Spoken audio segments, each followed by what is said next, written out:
अस्सलाम वालेकुम दोस्तों, मैं हूं आपका मेज़बान साजिद महमूद ताहिर और आप देख रहे हो चैनल वीज़ा वीज़।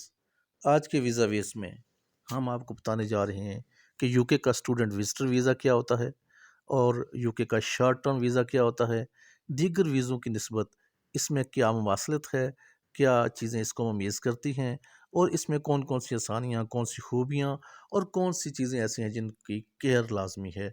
तो जानने के लिए हमारा ये प्रोग्राम पूरा देखिए। उम्मीद है कि आपको ये आज की इन्फॉर्मेशन जो है वो बहुत सारे राज़ों से पर्दा उठा देगी और बहुत सारी चीज़ें जो है वो क्लियर कर देगी। Subscribe now and press the bell icon.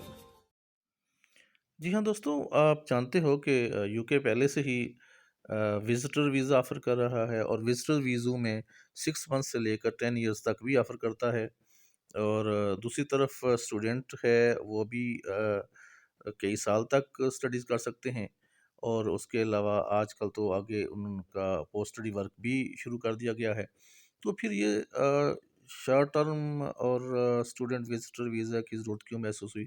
दरअसल एक चीज़ मिसिंग थी कि कुछ लोग जाके वहाँ पे शॉर्ट टर्म स्टडी करना चाहते थे, जैसे इंग्लिश के कोई शॉर्ट टर्म कोर्स करना चाहते हैं, जैसे उन्हें अपनी जॉब के लिए कोई ऐसा कोर्स चाहिए कि जो जॉब के हवाले से ज़रूरी हो, तो या कोई ट्रेनिंग ऐसी हो वो लेना चाहते हो वहाँ पे, या कोई ऐसे ही शॉर्ट टर्म एग्ज़ाम के लिए जा रहे हों, तो उसके लिए ना तो विज़िटर वीज़ा अलाउ करता था, ना ही स्टूडेंट वीज़ा अलाउ करता था। तो उसकी दरमियानी रास्ता ये निकाला गया कि आपको स्टूडेंट विज़िटर वीज़ा या शॉर्ट टर्म वीज़ा दिया जाए और जिसकी मियाद 6 मंथ से लेकर 11 मंथ तक होती है। तो इस तरह से आप ये अपनी ज़रूरत पूरी कर सकते हैं। अब हम आते हैं कि अगर आप इंग्लिश स्टडीज़ के लिए, शॉर्ट टर्म स्टडीज़ के लिए 6 मंथ से लेकर 11 मंथ तक जाना चाहते हैं, तो उसके लिए आपको क्या-क्या चीज़ चाहिए और क्या-क्या आसानी है, क्या-क्या उसके अंदर मुश्किलात हैं।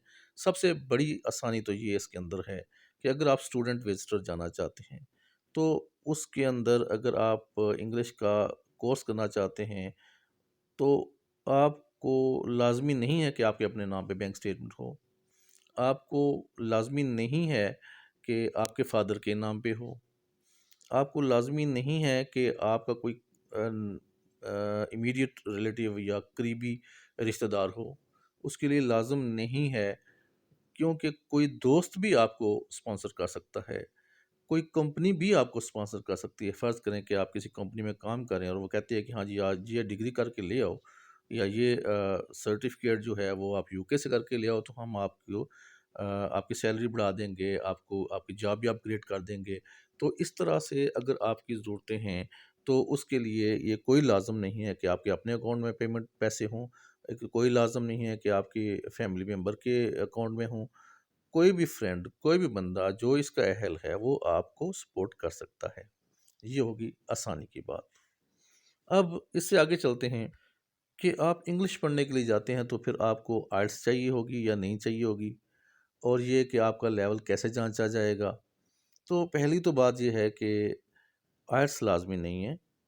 कॉलेज आपसे बात करके, या यूनिवर्सिटी या कोई भी इंस्टीट्यूट जो आपको एडमिशन दे रही है, वो आपसे जब बात करेगी तो आपका लेवल वो जांच लेगी। उस लेवल से आगे जितनी भी आपकी रिक्वायरमेंट है, उसके मुताबिक वो आपको कोर्स ऑफ़र करेगी।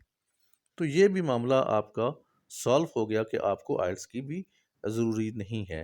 असेसमेंट जो है, बाज़ कॉलेजेस ने, यूनिवर्सिटीज़ ने अपने जो टेस्ट रखे होते हैं, रिटन टेस्ट, तो वो भी आप दे सकते हो और स्काई पे भी इंटरव्यू हो जाता है। लेकिन ये है कि आपका एडमिशन होने के बाद फिर आप अप्लाई कर सकते हो बड़े आराम से। ये था वन साइड, यानी कि एक पहलू जो आपका पॉजिटिव ही पॉजिटिव है, यानी कि रावी चैन ही चैन लिखता है। लेकिन दूसरी तरफ जो इसके अंदर बहुत केयरफुल चीज़ें होती हैं, वो ये कि आपका ये वीज़ा पॉइंट बेस्ड सिस्टम नहीं आता। पॉइंट बेस्ड सिस्टम में ना होने की वजह से ये वीज़ा आपका जनरल ग्राउंड्स पर रिफ्यूज़ हो सकता है। मिसाल के तौर पे कि आपसे पूछा जाएगा कि आप ये सोर्स आपका कौन-सा है? क्यों आपको बंदा पैसे दे रहा है? आप पर क्यों इन्वेस्ट कर रहा है? क्या इसके बेनिफिट क्या हैं? اور اگر آپ یہ کورس وہاں پہ کرنے جا رہے ہو تو پھر کورس کرنے کے بعد یہ کورس آپ کو کیا بینیفٹ دے گا، تو اس کے لیے آپ کو ایک پورا سالڈ ریزن دینا پڑے گا۔ آن دا ادر ہینڈ اگر پھر ہم سوچیں تو اس میں ایک یہ کوشچن بھی آتا ہے کہ آپ کے اپنے کنٹریز کے ملکوں کے اندر یہ چیز موجود ہے کہ آپ وہاں پہ انگلش کے یہ کورسز کر سکتے ہیں اور نسبتاً کم پیسوں میں کر سکتے ہیں، تو پھر آپ یو کے کیوں جا رہے ہیں؟ اس کے لیے بھی آپ نے ویزا آفیسر کو سیٹسفائی کرنا ہے۔ اس کا مطلب یہ بالکل بھی نہیں ہے کہ آپ کے ملک میں اگر کورس ہو رہے ہیں تو وہ آپ کو جو ہے نا وہ ویزا نہیں دیں گے، ایسا بالکل بھی نہیں ہے۔ صرف آپ نے اپنے منہ سے جو بات کہنی ہے، ویزا آفیسر کو سیٹسفائی کرنا۔ مطلب اگر دوسری طرف آپ دیکھیں تو بے شک آپ جتنے بھی کورسز کرنے کے لیے ڈگری ہولڈرز جا رہے ہیں دوسرے تیسرے، وہ بھی پاکستان کے اندر یا آپ کے اپنے ملک کے اندر جہاں بھی آپ رہتے ہو، اپنے ملک کے اندر وہاں پہ وہ فیسلٹی موجود ہوتی ہے۔ اس کے باوجود ڈگری کرنے کے لوگ یوگ جاتے ہیں وہاں، تو آپ فوری طور پر ان کو دے دیتے ہو۔ اگرچہ پوائنٹ بیس سسٹم ہے، لیکن اس کے باوجود بھی وہاں بھی جنرل گراؤنڈ آف جو ہے نا وہ ریفیوزل اپلائی ہو سکتے ہیں۔ لیکن اب چونکہ مختلف اوقات میں مختلف ادوار میں پالیسیز چینج ہوتی رہتی ہیں، اب چونکہ پرائرٹیز دی جا رہی ہیں پوائنٹ بیس سسٹم کے جتنے بھی ویزیز ہیں، چاہے ورک کا ہے، چاہے اسٹڈیز کا ہے، چاہے کسی بھی طرح کا وہ اپنا آپ کو وہ بلا رہے ہیں اگر یو کے اندر، تو اس میں اگر پوائنٹ بیس سسٹم کے تحت آپ جا رہے ہو سیٹلمنٹ کے لیے مطلب جا رہے ہو، تو پھر وہ ویزا نارملی ریفیوز نہیں کر رہے ہیں، یہ پالیسی ہے ان کی۔ تو ہمارا مقصد آپ کو یہی سمجھانا تھا کہ یہ جو شارٹ ٹرم ویزا ہے، اس کے لیے نہ تو آئلٹس کی ضرورت ہے، نہ ہی پرسنل فنڈز کی ضرورت ہے۔ صرف آپ نے ویزا آفیسر کو سیٹسفائی کرنا ہے کہ آپ جس پرپز کے لیے جا رہے ہو، جس مقصد کے لیے جا رہے ہو، وہ بالکل واضح اور کلیئر ہے، اور اس کے بعد جب آپ کا یہ کورس کمپلیٹ ہو جائے گا تو آپ اپنے ملک کو واپس ٹریول کریں گے اور وہاں پہ نہیں رہیں گے۔ امید ہے کہ آپ کو آج کی یہ انفارمیشن پسند آئی ہوگی۔